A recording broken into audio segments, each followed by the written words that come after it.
इस कहानी में बताया जाता है कि सालों पहले हमारी दुनिया के नीचे एक दुनिया थी, आम नहीं बल्कि जादुई दुनिया। ये दुनियाएं एक दूसरे के साथ जुड़ी हुई थी। एक को ऊपर की दुनिया जबकि दूसरी को नीचे की दुनिया कहा जाता था। एक राजा था जो बड़ी आराम सुकून से दोनों दुनियाओं पर राज करता था, लेकिन वो अक्सर चीजों को इमेजिनेशन में सोचता था, यानी कि ख्यालों में। जो चीजें होती भी नहीं थी वो उन्हें अपने हिसाब से सोचता था, क्योंकि ऐसे उसे खुशियाँ मिलती थी। लेकिन फिर एक दिन राजा को बहुत बड़ा दुख मिला, जिसकी वजह से उसने बहुत परेशानी ले ली और वो अपना ये दोनों दुनियाओं का राज नहीं संभाल पाया, जिस वजह से ये आपस में अलग होने लगी। अब जो नीचे की दुनिया है, जादुई दुनिया, उसने भी राजा का दुख दर्द महसूस करके अपने अंदर समाना शुरू कर दिया, जिस वजह से यहाँ एक काला साया पैदा हो गया, जो फैलता फैलता बहुत ज्यादा बढ़ गया और वो बन गया एक मॉन्स्टर जिसका नाम श्राउड था। उसने इस दुनिया को फिर बर्बाद कर दिया, अपनी तरह इस जादुई दुनिया को भी काली दुनिया बना दिया और हमेशा से उसे हमारी दुनिया से अलग कर दिया। इसके बाद कहानी प्रेजेंट टाइम यानी मौजूदा वक्त, आज के वक्त में आ जाती है, जहाँ पर पीटर नाम का एक छोटा लड़का अपनी मॉम, डैड और बहन के साथ नए घर में जा रहा था। यहाँ हमने नोटिस किया कि पीटर हमेशा घबराया हुआ रहता है, क्योंकि आसपास की चीजों से उसे बहुत डर लगा करता था। वजह ये भी है कि वो छोटी से छोटी चीज को भी बहुत ज्यादा ही इमेजिन कर लेता, सोचता था, जो चीज उसकी परेशानी की वजह बनती। करीब बात पीटर की बहन की, वो अपने भाई से बिल्कुल अलग थी, हर वक्त खुश रहने वाली और कभी भी बुरा नहीं, हमेशा अच्छा सोचने वाली, इमेजिनेशंस में तो बिल्कुल ना रहने वाली, बल्कि हर चीज को पॉजिटिव लेने वाली। अब ये लोग यहाँ सामान शिफ्ट करके रहना शुरू कर देते हैं। अगले दिन पीटर की बहन खेलते खेलते एक जनरल स्टोर में चली गई, तब उसके पीछे पीछे वो भी चला जाता है। इस स्टोर में बहुत ही अलग अजीब तरह की पुरानी चीजें पड़ी हुई थी, जो कीमती भी लग रही थी। पर इन सब में पीटर को एक पजल क्यूब बहुत पसंद आ जाता है, यानी एक ऐसा क्यूब जिस पर पहेली को सुलझाना था। अब वो जादुई क्यूब था। ये चीज पीटर को पता नहीं चल पाती और वो उसे खरीद कर घर ले आया। रात को पीटर जब सोने जा रहा था तो उसकी मोम उसे एक कंपास तोहफे के तौर पर देती है, जो दरअसल रास्तों के बारे में बताने के लिए होता है। उसकी मोम ने बताया कि ये तुम्हारे दादाजी का था, उन्होंने कहा था कि ये पीटर को गिफ्ट कर देना जब वो थोड़ा बड़ा हो जाए। तो अब वो इस कंपास को लेकर अपने कमरे में आ जाता है और उस क्यूब की पजल यानी पहेली को सुलझाने लगता है। इतनी ही देर में यहाँ उसकी बहन आ गई, जो पीटर से वो पजल क्यूब मांगती है कि तुम भी मुझे दे दो और बदले में मुझसे कुछ सिक्के ले लो। वो सिक्का निकाल कर पीटर को देने ही लगी थी कि तभी एक सिक्का फर्श के छेद से नीचे जाके गिरता है, क्योंकि वो फर्श लकड़ी का था। अब जैसे ही पीटर उस सिक्के को उठाने जाता है, उस छेद में वो किसी जानवर की बड़ी सी आंख को देखता है, जिससे वो काफी घबरा गया। वो झट से पीछे हट जाता है। इससे पहले कुछ समझ पाता, उसका कमरा टूटना शुरू हो गया, दीवारों पर दरारें आने लगी और फर्श भी टूटना शुरू हो जाता है और अगले ही पल कमरे का सारा सामान भी हवा में उड़ना शुरू हो गया, यहाँ तक कि बेड भी, जिस पर उसकी बहन बैठी हुई थी। और फिर तभी इनका सामान और बेड नीचे की तरफ गिरना शुरू हो जाते हैं। तब तक कूदकर पीटर भी बेड पर आ गया था। असल में पीटर की पजल को सुलझाने की वजह से एक रास्ता खुल गया था, जिसके जरिए ये लोग यहाँ इतने नीचे आ गए थे, जो असल में सालों पहले वाली वही नीचे वाली दुनिया थी। जैसे बेड आगे गिरा तभी यहाँ पर बहुत सारे अजीब तरह के क्रिएचर्स आ जाते हैं और बेड को घसीट कर इन्हें यहाँ से ले जाने लगे। दरअसल वो इन दोनों की जान बचाने के लिए सब कर रही थी, क्योंकि यहाँ का जो मॉन्स्टर था श्राउड, उसे इनके यहाँ आने का पता चल गया था, जो अब कभी भी इन्हें मारने के लिए यहाँ आ सकता था। अब ये सारे क्रिएचर्स इन्हें जैसे तैसे दूसरी जगह पर ले आए, फिर पुल से गुजरकर उस पार आ जाते हैं। ऐसा करने के बाद वो इस पुल को ही तोड़ देते हैं, ताकि मॉन्स्टर इनके पीछे यहाँ न आ जाए। और अब ये सारे क्रिएचर्स इन दोनों को एक केव इन्हीं कार में ले आए। बच्चे आसपास बड़ी गौर से देख रहे थे और उन्हें काफी हैरत भी हुई कि ये हमारे साथ क्या हो रहा है। कि तभी यहाँ क्रिएचर्स का हेड आया, जो इन दोनों को यहाँ देखकर काफी गुस्सा आ जाता है, क्योंकि ये इंसान है जिनका यहाँ होना किसी खतरे से खाली नहीं है। ये सुनकर एक बड़ा क्रिएचर सामने आया, कहता है कि आप गुस्सा मत करें और सबको बताता है कि पीटर और उसकी बहन का यहाँ आना कोई इत्तेफाक नहीं, बल्कि सालों पहले ये प्रेडिक्शन पेशेंट को की गई थी कि ये दोनों बच्चे यहाँ आएंगे और पीटर जो यहाँ का राजा होगा, वो इस दुनिया को और हम सबको श्राउड से बचाएगा और इस दुनिया को पहले जैसा ठीक कर देगा, क्योंकि सालों पहले जो यहाँ के राजा थे, पीटर उन्हीं का खून है। ये बताकर वो बड़ा क्रिएचर दोनों को केव के और अंदर ले आया और दीवार पर लिखी वो प्रेडिक्शन दिखाता है, जहाँ पीटर और उसकी बहन की एक ड्राइंग बनी हुई थी। इनके अलावा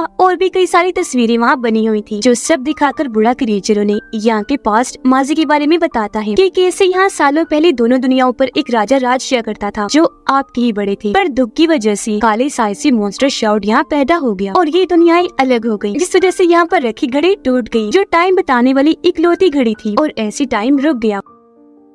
अब प्रेडिक्शन के मुताबिक पीटर को ही इस घड़ी को दोबारा शुरू करना होगा, जिसके लिए पीटर को कुछ और जादुई पजल क्यूब ढूंढने होंगे और उन्हें सुलझाना होगा, जिसके बाद उसे एक चाबी मिलेगी और उसी की मदद से वो घड़ी को चला पाएगा। जिससे अब पीटर और उसकी बहन को भी समझ आ जाती है कि अगर वो इस दुनिया से निकलना चाहते हैं तो पहले उन्हें इन पजल्स पहेलियों को सुलझाना होगा। अब अगला पजल क्यूब ढूंढने के लिए बूढ़ा क्रिएचर पीटर को एक किताब देता है, लेकिन ये पूरी ही किताब खाली थी। बूढ़ा क्रिएचर बताता है कि ये एक जादुई किताब है जिसे यहाँ का पढ़ा लिखा क्रिएचर जो दरअसल मैकेनिक है वो ही पढ़ सकता है, इसलिए अब तुम्हें उस मैकेनिक क्रिएचर के पास जाना होगा। ये सुनकर इनकाइट पीटर को उसके पास ले जाने के लिए मान गया। इनके साथ बूढ़े क्रिएचर का बेटा भी जा रहा था जिसका नाम प्लिंग था। पर निकलते हुए हेड और प्लिंग की बहस होने लगी क्योंकि दोनों को ही एक दूसरे पर भरोसा नहीं था। लेकिन इनका शोर शराबा सुनकर यहाँ श्राउड आ गया, वो इन पर हमला कर देता है जिस वजह से ये लोग भागे। लेकिन पीटर, उसकी बहन और प्लिंग गिरते गिरते काफी नीचे आ गई और अभी उस केव से बाहर आ चुकी थी। इन्हें पता चला कि हम तो गुम हो गए हैं। पर तभी प्लिंग पीटर के हाथ में वो कंपास देकर कहते हैं ये तो रास्ता बताता है, चलो इसका ही इस्तेमाल करते हैं। जी हाँ, अब ये लोग उसका इस्तेमाल करके आखिर उस मैकेनिक के पास पहुँच जाते हैं जो इस वक्त काफी सारे व्हील्स वाली मशीन को ठीक कर रहा था, जो एक पूरा स्टैचू था। ये लोग उससे मदद मांगते हैं जिस पर मैकेनिक का कहना था कि मैं अभी बस रोफ हूँ,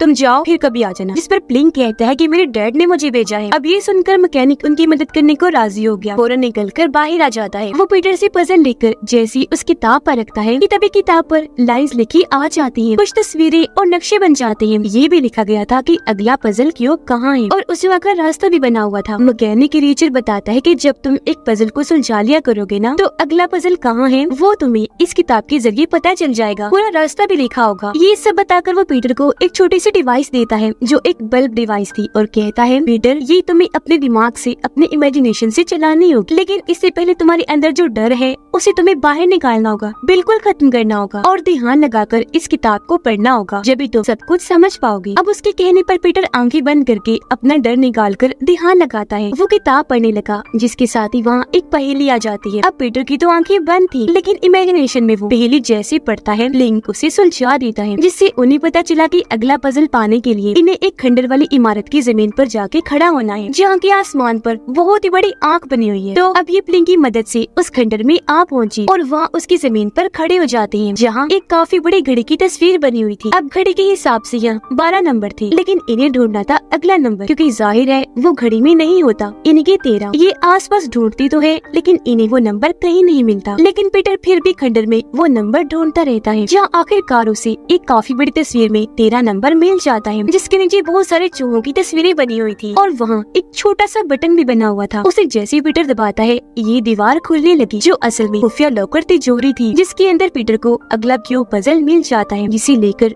वो बहुत खुश हो गया। पर क्यूब निकलने की वजह से यहाँ एक काफी बड़ा ड्रैगन आ जाता है जिसे देखकर पीटर काफी डर गया, जल्दी से एक पिलर के पीछे आकर छुप जाता है। लेकिन तभी उसे मैकेनिक क्रिएचर की कही बात याद आती है कि तुम एक राजा हो और एक राजा को बहादुर होना चाहिए। उसे अपने डर पर काबू पाकर अपनी ताकतों को पहचान कर उसका इस्तेमाल करना चाहिए। ये सोचकर पीटर अब बड़ी हिम्मत करके ड्रैगन के सामने आया और उसे कहते कि देखो मेरे पास यहाँ का पजल क्यूब है और मैं यहाँ का राजा हूँ। जो सुनकर ड्रैगन पीटर के सामने झुक जाता है, उसने सर भी झुका लिया, साथ ही वो माफी भी मांगता है कि प्लीज माफ कर दीजिएगा, मुझे पता नहीं था। साथ ही ड्रैगन ये भी बताता है कि मैं कोई भी शक्ल, कोई भी रूप ले सकता हूँ। जो सुनकर पीटर कहते हैं तो फिर ठीक है, हमें अगली पजल क्यूब वाली जगह पर ले जाओ, जो जगह असल में रेगिस्तान में बना मंदिर है। तो अब ड्रैगन अपना जिस्म थोड़ा सा बदलकर लोहे का बना लेता है जो उसका ऊपर बना हिस्सा था, क्योंकि उसने इन तीनों के लिए ये बैठने की जगह बना दी थी। और अब वो इन तीनों, इन्हीं पीटर, उसकी बहन और प्लिंग को लेकर उस मंदिर के पास आ जाता है जहाँ पर यहाँ के क्रिएचर्स की बहुत सारी मूर्तियाँ थी जो सभी सोल्जर्स क्रिएचर्स थी और सब पत्थर की बनी हुई थी। हालांकि पहले सब जिंदा और सही सलामत हुआ करते थे और पत्थर वो श्राउड की हमले की वजह से बने थे।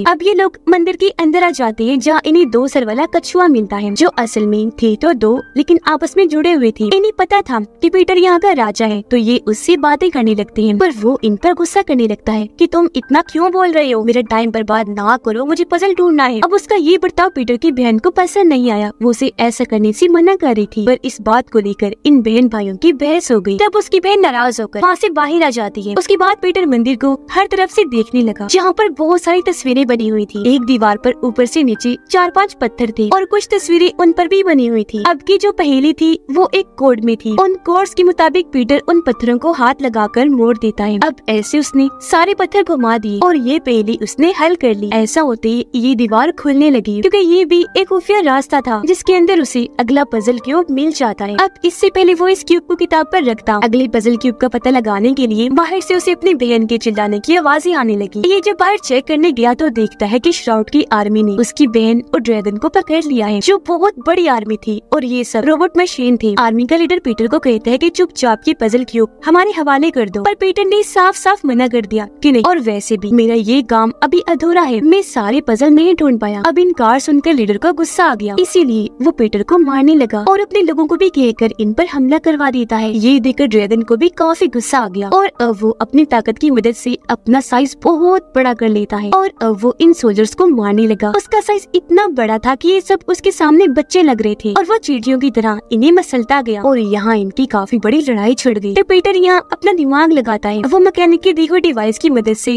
एक ही झटके में इस पूरी आर्मी को खत्म कर देता है। पर इस लड़ाई के दौरान एक सोल्जर ने पीटर की बहन पर हमला कर दिया था और क्योंकि वो श्राउड का सोल्जर था, इसीलिए अब धीरे धीरे उसकी बहन भी पत्थर में बदलने लगती है और अब उसकी बहन को ठीक करने का बस एक ही रास्ता था और वो था श्राउड को हराना, जिसके लिए इन लोगों को यहाँ उस घड़ी को फिर से चलाना होगा जो सालों पहले बंद हो गई थी। और क्योंकि अब टाइम इनके पास कम था तो अगले पजल क्यूब को ढूंढने के लिए वो निकल जाते हैं, जो इनका आखिरी पजल क्यूब होगा और उसकी लोकेशन एक पहाड़ के ऊपर थी, यानी वो वहाँ मिलेगा। ये लोग जब वहाँ पहुँचे तो कछुआ कहता है कि मुझे लगता है मैं यहाँ पहले भी आ चुका हूँ, पर याद नहीं कि कब। जिस बीच उसकी बहन की तबीयत खराब होने लगी क्योंकि वो अब और पत्थर की बन गई। ये देखकर पीटर को उसकी फिक्र होने लगी। वो कछुए और ड्रैगन को अपनी बहन के पास ही छोड़ता है और प्लेन के साथ आखिरी क्यूब पजल ढूंढने के लिए निकल जाता है। अंदर आकर वो पहेली को सुलझा तो लेता है, लेकिन जब वो पजल वाली जगह पर जाता है तो ये देखकर काफी हैरान रह गया कि वो तो वहाँ पर है ही नहीं, क्योंकि पहले ही कोई पजल क्यूब वहाँ से निकाल कर ले गया था। ये देखकर पीटर को काफी बुरा लगा। वो मायूस होकर बाहर आ जाता है, जहाँ अब उसकी बहन पूरी तरह पत्थर में बदल गई थी, जो देखकर उसे बहुत दुख हुआ। उसे गुस्सा भी आ रहा था, इसलिए वो बूढ़े क्रिएचर की दी हुई वो जादुई किताब नीचे फेंक देता है, क्योंकि अब इसका इन सबसे यकीन उठ गया था। उसे लगता है कि मैं कुछ भी ठीक नहीं कर पाऊंगा। और अब तभी कछुए को याद आता है कि मैं यहाँ कब आया था। वो कहता है, पीटर मैं जब यहाँ आया था तो आखिरी क्यूब मैंने ही वहाँ से निकाल लिया था ताकि श्राउड वो ना ले ले, वो मेरे पास है। जो कहकर वो आखिरी क्यूब पीटर को दे देता है, जो लेकर पीटर खुश तो बहुत हुआ क्योंकि अब सारे पजल क्यूब आ गए थे, लेकिन इस बात से उदास हो जाता है कि अब हमारे पास किताब नहीं है, क्योंकि वो तो उसने नीचे फेंक दी थी। वो रोने लगता है कि शिट ने कितनी बड़ी बेवकूफी कर दी। लेकिन तभी ड्रैगन जो उड़ सकता था वो उसे शांत करके नीचे चला जाता है किताब को ढूंढने के लिए, जो बहुत जल्द उसे मिल भी गई, जिसे लेकर वो वापिस आ जाता है। उसे लेकर पीटर किताब पर रखता है, जिसे इन्हें पता चला कि घड़ी को चलाने के लिए जो चाबी इन्हें चाहिए होगी वो हासिल करने के लिए इन्हें एक टावर में जाना पड़ेगा, जो क्लॉक टावर है। तो अब पीटर ना चाहते हुए भी अपनी बहन की मूर्ति को वही छोड़कर ड्रैगन के साथ क्लॉक टावर के लिए निकल जाता है।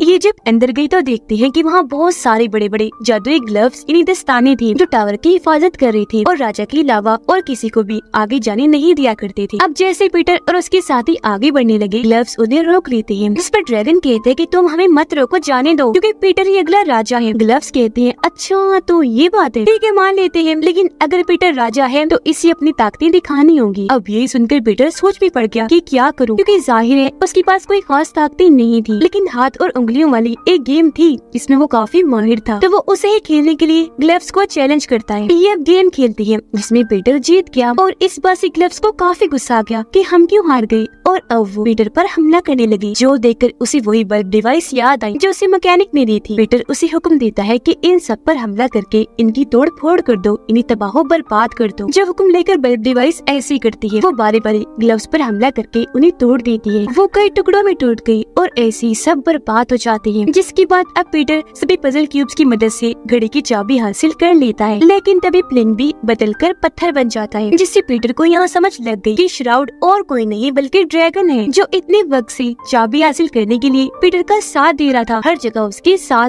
था वो श्राउड, लेकिन ड्रैगन के रूप में। और अब क्योंकि उसका असली चेहरा सामने आ गया था, इसीलिए वो ड्रैगन से बदलकर अपने असली श्राउड मॉन्स्टर वाले रूप में आ जाता है। उसके पास जिस्म को बखेरने की ताकत थी, जिसकी मदद से वो पीटर पर हमला कर देता है और यहाँ वो पीटर की सबसे हैरानकुन राज को सामने लाता है। असल में जो पीटर की बहन थी वो हकीकत में नहीं थी, बल्कि वो भी पीटर की इमेजिनेशन थी। सच तो ये है कि उसकी बहन की कुछ वक्त पहले ही मौत हो गई। वो इस दुख को झेल नहीं पाया, उसे यकीन नहीं आ रहा था उसकी मौत का, और तभी से वो उसे इमेजिन करने लगा, जिस वजह से वो उसे हर जगह दिखना शुरू हो गई। ये बताकर श्राउड उस पर हमला करने लगा। असल में अपनी बहन की मौत के बाद पीटर शर्मिंदगी में जिंदगी गुजार रहा था कि मैंने उसकी जान बचाने के लिए कुछ नहीं किया, मैं किसी काम का नहीं, और उसके डर और शर्मिंदगी का फायदा उठाकर ही श्राउड उसे कमजोर करने की कोशिश कर रहा था। पर अब उसे समझ आती है कि मैं अब इस दुनिया में आया हूँ तो यहाँ मेरी बहन सिर्फ मेरी इमेजिनेशन ही नहीं, बल्कि मैं जादू से उसे दोबारा जिंदा कर सकता हूँ, जो जिंदा होने के बाद ये इस दुनिया में ही रहे। तो अब वो बहुत खुश था इस बात से कि मुझे अपनी बहन को दोबारा जिंदा करने का एक और मौका मिला है। तो अब वो अपनी बहन और बाकियों को बचाने के लिए अपने सारे डर को मिटा देता है। इसीलिए वो अपने बल्ब डिवाइस को भी हुक्म देता है और श्राउड पर हमला करवा देता है। और क्योंकि उसका जिस्म उलझा बिखरा हुआ था तो अब वो टूटकर बिखरने लगा, वो पूरा बर्बाद हो जाता है। और इस तरह यहाँ श्राउड का खात्मा हो गया, जिससे आज आखिरकार इस दुनिया का अंधेरा कालापन खत्म हो गया था। तो अब पीटर उस क्लॉक को चालू करके दोबारा शुरू कर देता है। घड़ी जैसे चली ये जादुई दुनिया दोबारा पहले जैसी ठीक हो गई। यहाँ पर से रोशनी छाने लगी, चीजें जलना शुरू हो गई और पीटर की बहन और बाकी क्रिएचर्स जो पत्थर के बने हुए थे वो भी दोबारा से ठीक हो जाती हैं और अब उसकी बहन इसी दुनिया की बन जाती है। उसे देखकर पीटर बहुत खुश हो गया। अब क्योंकि ये सब ठीक करने में पीटर का हाथ था, इसीलिए उसे इज्जत के तौर पर ताज पहना दिया जाता है। पर वो ताज उतार कर अपनी बहन को ही पहना देता है, ये कहकर कि तुम इस दुनिया की हो तो इस पर तुम्हारा हक है। और अब वो सबको अलविदा कहकर वापस अपनी दुनिया में आ गया, जहाँ उसका कमरा जो टूट गया था वो भी अब बिल्कुल ठीक हो जाता है। नींद से उठने के बाद वो ये सब कुछ अपने डैड को बताता है, यानी कि शुरू से अब तक जो हमने देखा